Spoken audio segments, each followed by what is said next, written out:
At Ambio, we meet people from every walk of life. Veterans, first responders,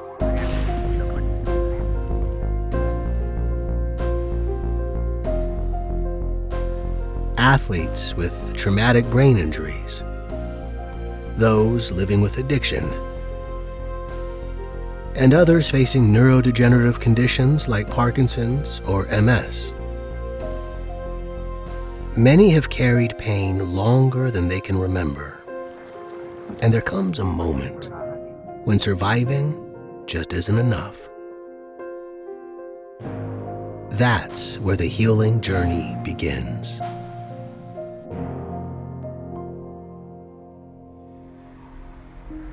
We were in a very low-profile BMW sedan that was meant to be bulletproof, but not bomb-proof. The explosion gave me a pretty substantial TBI. I spent 9 days in a coma.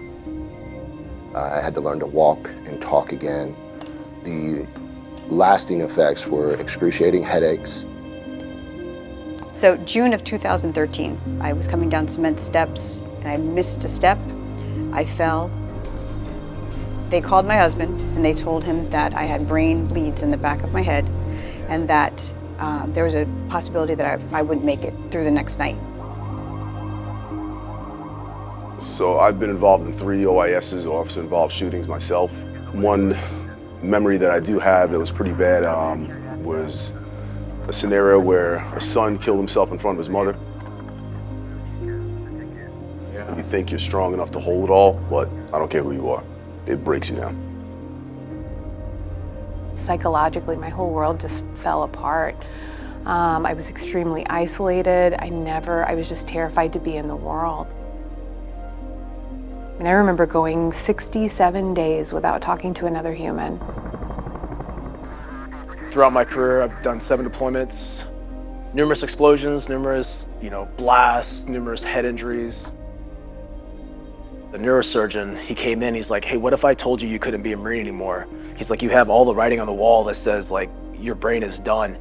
I began to suspect that something wasn't right in about 2018. I no longer had my sense of smell, and I was developing a tremor, and my gait was changing, and I was used to running a lot, so that affected me greatly.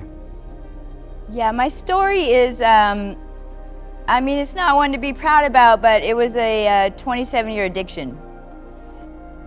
I know you're probably gonna ask me what it was that I was addicted to, and yeah, it was meth. I missed the whole season with concussion, and that was my breaking point, and I was miserable. It's just my head wasn't right. I was just sitting home and just drinking and, popping sleeping pills and pills left and right. So I was surrounded by death. I wasn't writing music, I wasn't playing, I wasn't performing. I was living in my parents' basement, just working to get high. First thought of the day would be suicide. The last thought of the day would be suicide. I was just done. I spent 8 years at SEAL Team 6, and I was involved with some of the most prolific missions in modern history. I was on the mountain when we rescued the lone survivor, Marcus Luttrell. I was the lead jumper to rescue Captain Richard Phillips from Somali pirates. I was one of 23 guys on the ground on the mission to kill Osama bin Laden. I'm 100% disabled, and to the point where they wouldn't even give me PTSD or traumatic brain injury because I'd already filled everything else up. And they said, no big deal, you probably don't have it, which is nonsense. Before people find their way here, most have lived through years of trying one thing after another. Diagnoses and pills that promise balance but deliver only a numb fog. That's where our work begins. Helping people to discover what personal agency feels like and what is still possible. With all the efforts that our Western medical community has attempted to fix what it basically is brain damage, they've come up with nothing. Nothing.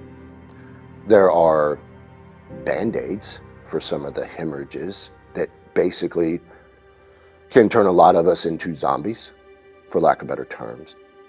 I mean, it was like I was on 7 different medicines, which stopped working. Well, they all stopped working. I'm thinking, there's got to be other people than me that are just going through this. How can nobody have a solution? But that's pretty much how it was for 10 years. For any neurologists or physicians that are out there, you have to understand that what you've been offering has no hope. If I knew I needed help, I knew life wasn't good, I knew I was destroying my marriage, I was destroying my friendship, I was jeopardizing 15 plus years of a pretty prestigious military career just by having mental breakdowns. So they think they're crazy, and an antidepressant doesn't help. Someone that's seen their friends get blown up, they think they're crazy, they take antidepressant. That could lead to suicide. Oh, I mean, it was rock bottom a lot. Rock bottom, yeah, it's just, you know, you get to the point where you're just, you almost accept that maybe this is how you're gonna be, you know, for the rest of your life. Hope isn't something that's found. It's something that's awakened by the right conditions. At Ambio, healing begins in that moment of trust.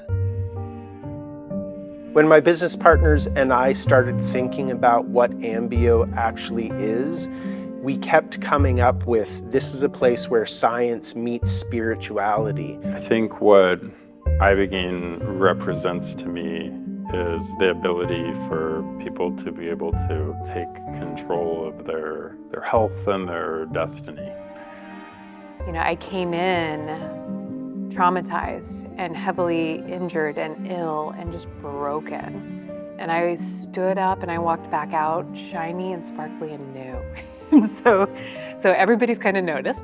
So I think the most important things on that is create an environment of a home, of a family, you know, where you can feel really a sense of love, genuine, you know, not artificial. So, I mean, my entire life changed from this head injury, this brain injury.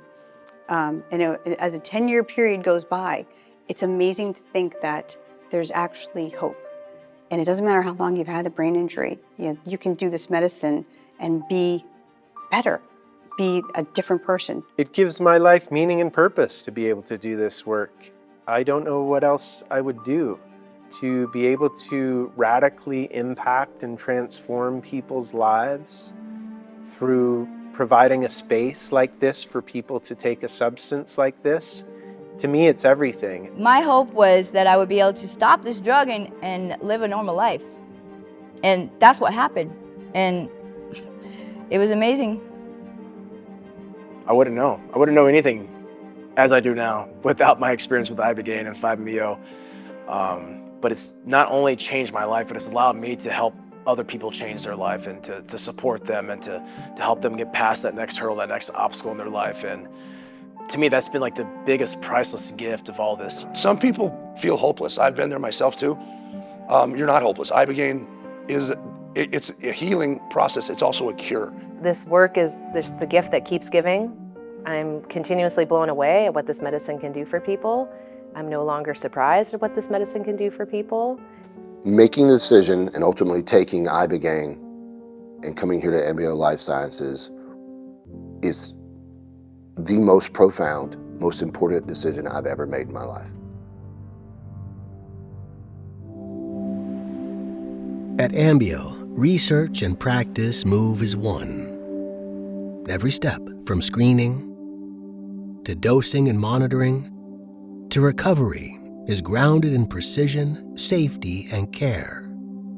Our research continues to show measurable repair in the brain and promising results for a range of conditions. People often describe the medicine starts working on them before they even get here. Once you commit to doing a big process like this, it's almost like some invisible hands start kicking in and shifting things in your life. So between getting connected for coaching, my coach was fabulous. We were able to get that work into a place where I felt like I was really confident by the time I was boarding the plane. And I mean, don't get me wrong, like I was still like white knuckle terrified. Like Everything done here is like super methodical, like, you know, making sure your blood work is fine, making sure the medicine is okay for you, making sure your heart rate's good, make sure your IVs are there. Everything that you need is taken care of. But this staff, they look at you in the eyes, they see you, and you can't fake that connection. The level of care and the level of love and professionalism of the staff, the medical staff, is amazing. And they are folks who have been around in this field for much longer than many of the other clinics, probably most of them, amongst the best, if not the best, that I've seen. 25 years in the ibogaine world. We work with medical protocols, but we're not medicalized, you know? So we want to present a form of the way that we can deliver the medicine in a different way that is not in a medical office. When you come to Ambio, I mean, it feels like a medical clinic in a lot of ways. It doesn't look like a medical clinic. You know, the treatment room functions like a cardiac intensive care unit, but it doesn't look at all like a cardiac intensive care unit because it needs to also feel like a place where you can go through that journey and that introspection. I mean, we stand behind our medical protocols, but I feel that we provide something different. We provide love, passion, compassion. I chose Ambio because of their dedication to the science, because of their interest in the research. It was clear to me in speaking with them that they held both, and this is how I speak to it in my own practice, they held the science and the sacred simultaneously. The best science we've got so far on our program specifically is the study we did with Stanford University.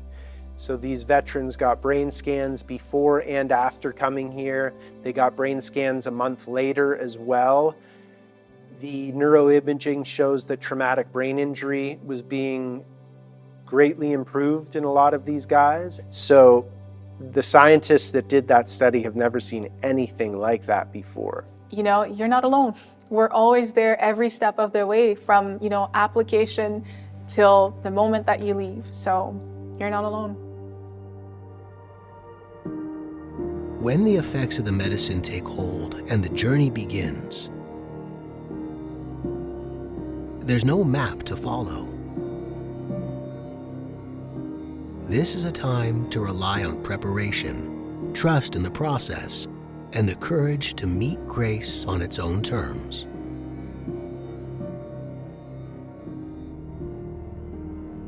So it can be very confrontational medicine.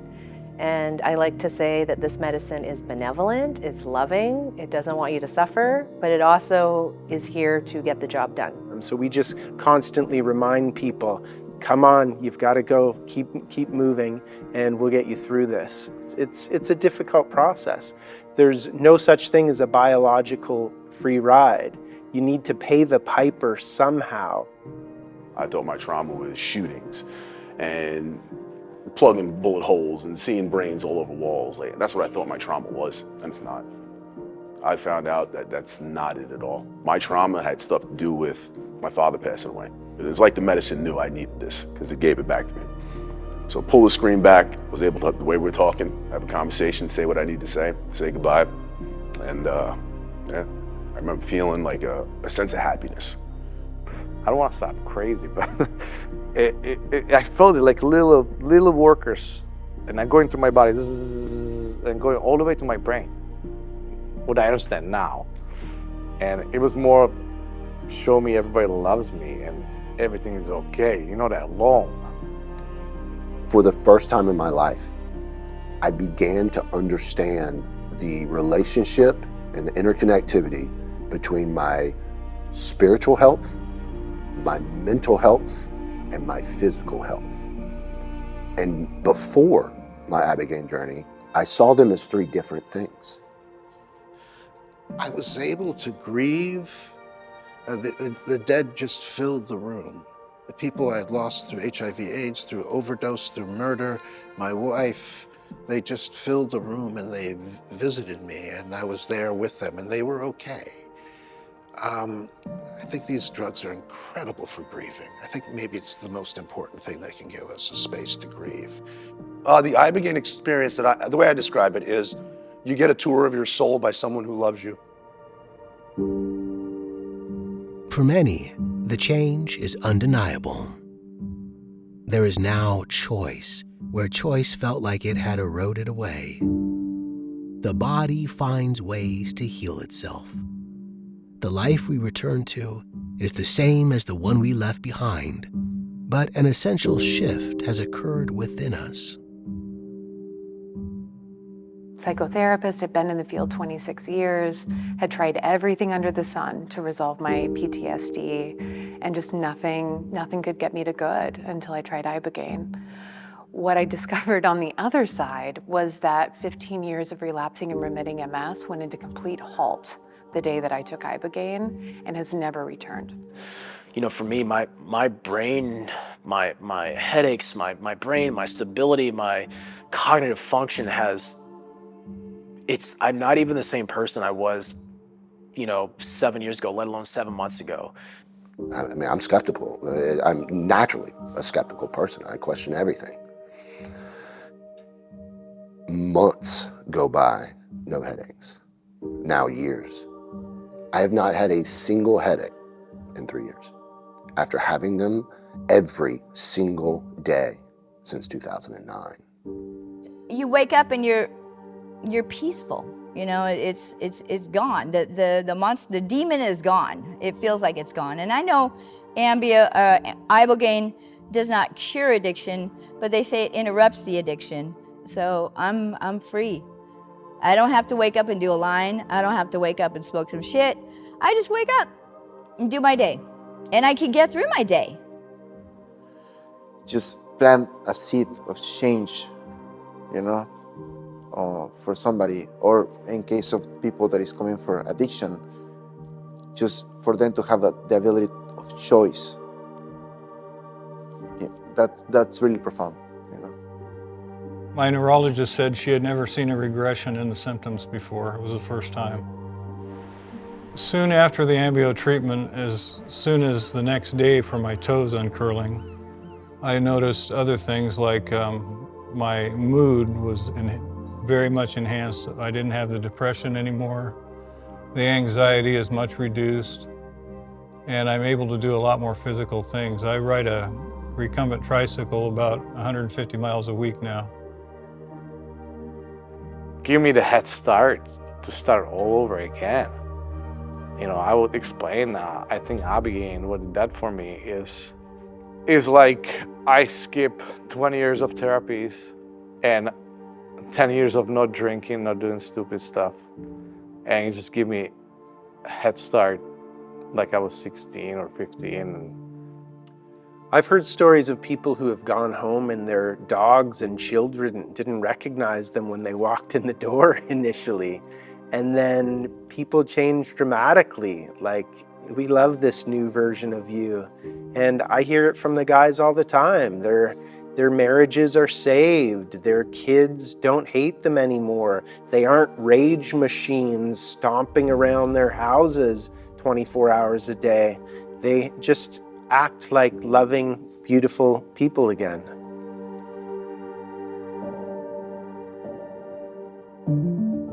The medicine is only the beginning. Healing takes work, patience, practice, and courage. This isn't a magic pill. It's the start of a new path, and you don't walk it alone. Integration, I think, is that it's really this process of exploration and rediscovery and relearning that we get to engage in afterwards. So when people leave Ambio, we've got coaches that continue to reach out. We've got groups and circles that they can be a part of. It's important to be remembering the work that we need to put in afterwards. If we're attempting to make any kind of substantial change in our life, this is something that we have to continue to invest in. So the medicine work is really just the beginning. And when a person goes home, it's really up to them to implement healthy daily habits and routines that are going to keep the momentum going in the right direction.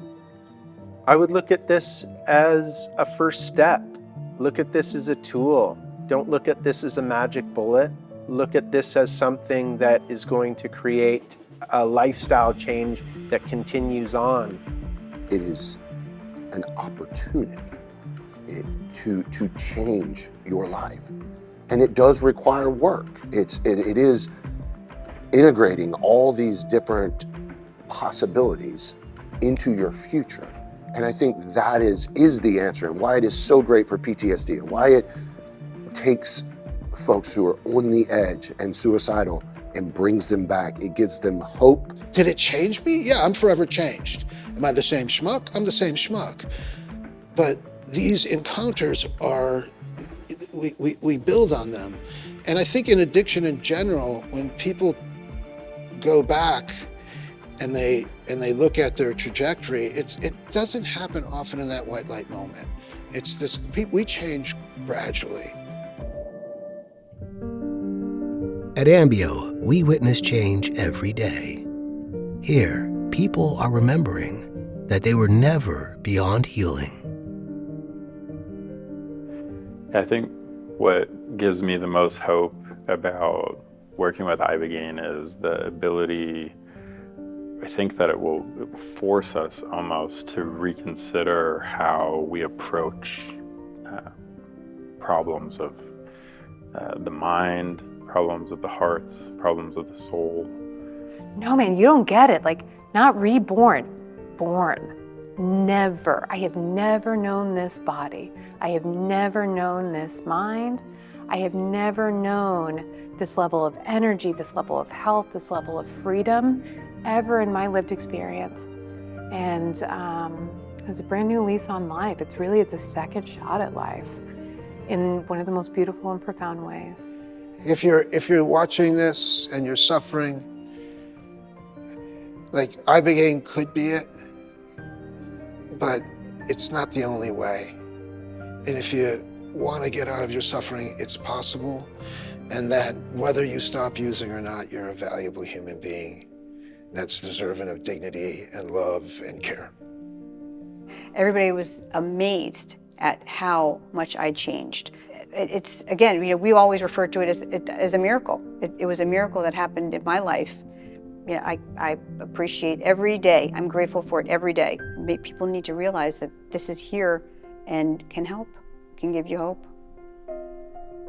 Before my Ibogaine treatment, I was pretty much just existing. There was really no light at the end of the tunnel for doing anything fun anymore.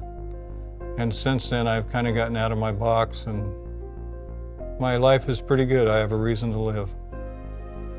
I feel like Ibogaine is very good at getting people from -10 to 0. It's also really good at getting people from 0 to +10.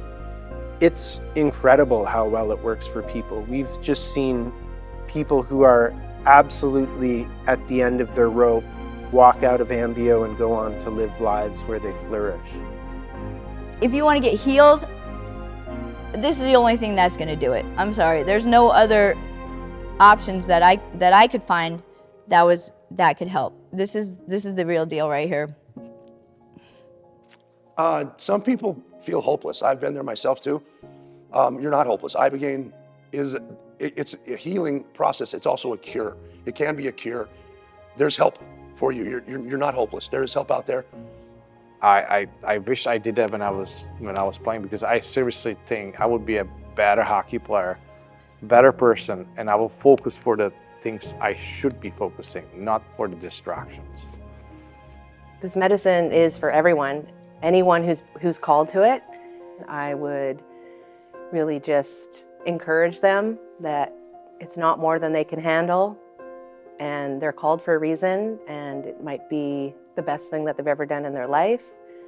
We don't care if you take the decision right away or not. We're here to guide you, and to explain you and to bring you peace to whatever your decision can be of coming or not. This is how we help heal so many different things, how we help make humankind better. And I know that sounds off the charts. And to some people, it may even sound ridiculous.